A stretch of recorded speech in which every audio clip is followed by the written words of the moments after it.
नमस्कार भक्तांनो, गुरुपौर्णिमेच्या या पावन प्रसंगी तुम्हा सर्वांचे हार्दिक स्वागत। प्रश्न 1, श्री स्वामी समर्थ महाराजांनी महाराष्ट्रात प्रथम कोणत्या ठिकाणी प्रकट होऊन भक्तांना दर्शन दिले? आ. अक्कलकोट, बी. मंगळवेढे, सी. त्र्यंबकेश्वर, डी. गाणगापूर। याचे बरोबर उत्तर आहे सी. त्र्यंबकेश्वर। श्री स्वामी समर्थ महाराजांनी महाराष्ट्रात प्रथम नाशिक जवळील त्र्यंबकेश्वर येथे अवतार कार्य प्रकट केले। प्रश्न 2, श्री स्वामी समर्थ महाराजांनी अक्कलकोटमध्ये किती वर्षे वास्तव्य करून भक्तांचा उद्धार केला? अ. 12 वर्षे, बी. 22 वर्षे, सी. 15 वर्षे, डी. 30 वर्षे। याचे अचूक उत्तर आहे बी. 22 वर्षे। स्वामी महाराज सन 1856 मध्ये अक्कलकोट येथे आले आणि सन 1878 मध्ये त्यांनी महासमाधी घेतली। प्रश्न 3, श्री स्वामी समर्थ हे भगवान दत्तात्रेयांचे कितवे अवतार मानले जातात?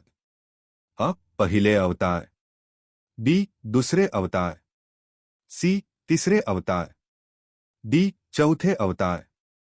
याचे उत्तर आहे सी. तिसरे अवतार। भगवान दत्तात्रेयांचा पहिला अवतार श्री श्रीपाद श्रीवल्लभ, दुसरा अवतार श्री नृसिंह सरस्वती आणि तिसरा अवतार म्हणजे श्री स्वामी समर्थ महाराज। प्रश्न 4, स्वामी समर्थ महाराजांचे मुख्य समाधी मंदिर कोणत्या शहरात स्थित आहे? अ. सोलापूर, बी. अक्कलकोट, सी. तुळजापूर, डी. कोल्हापूर।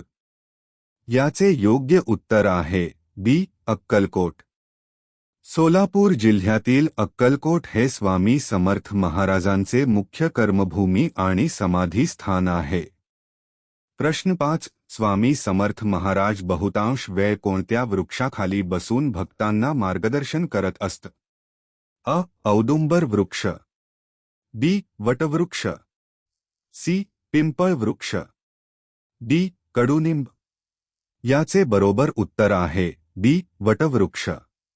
अक्कलकोटमध्ये असताना स्वामी बहुतांश वेळ एका वटवृक्षाच्या छायेत बसून भक्तांना दर्शन व मार्गदर्शन करत असत।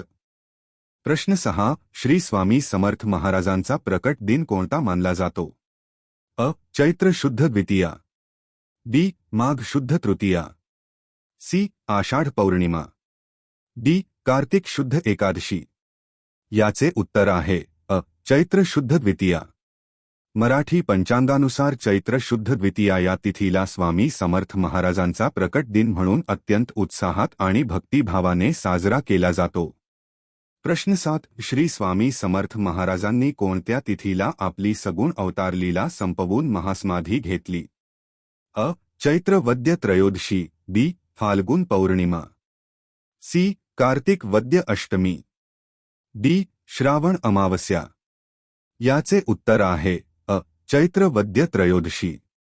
चैत्र वद्य त्रयोदशी या तिथीला स्वामी समर्थ महाराजांनी आपली अवतार लीला संपवून महासमाधी घेतली। प्रश्न 8, भिऊ नकोस, मी तुमच्या आहे। रिकामी जागा भरा। अ. सोबत, बी. पाठीशी, सी. समोर, डी. जवळ। हा स्वामींचा अत्यंत प्रिय संदेश आहे। याचे उत्तर आहे बी. पाठीशी। भिऊ नकोस, मी तुझ्या पाठीशी आहे हे स्वामी समर्थ महाराजांचे सर्वात प्रसिद्ध अभय वचन आहे।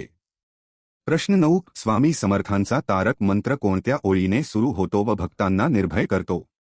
अ. निःशंक होय, निर्भय होय मना, बी. करावे तसे भरावे, सी. सत्यमेव जयते, डी. अहिंसा परमो धर्मः। याचे बरोबर उत्तर आहे अ. निःशंक होय, निर्भय होय मना। परमपूज्य मोरया गोसावी महाराजांनी रचित तारक मंत्र निःशंक होय, निर्भय होय मना, प्रचंड स्वामीबळ पाठीशी उभा। शेवटचा प्रश्न 10, स्वामी समर्थ महाराजांच्या हातात नेहमी काय असायचे? अ. जपमाळ व कमंडलू, बी. तलवार, सी. धनुष्यबाण, डी. डमरू। याचे उत्तर आहे अ. जपमाळ व कमंडलू। स्वामी समर्थ महाराजांच्या पारंपरिक रूपात व चित्रांमध्ये त्यांच्या हातात जपमाळ आणि कमंडलू किंवा दंड योगदंड दर्शवले जाते? तुम्हा सर्वांना गुरुपौर्णिमेच्या पुन्हा एकदा खूप खूप शुभेच्छा. या 10 प्रश्नांपैकी तुमची किती उत्तरे बरोबर आली ते आम्हाला कमेंट करून नक्की सांगा. श्री स्वामी समर्थ.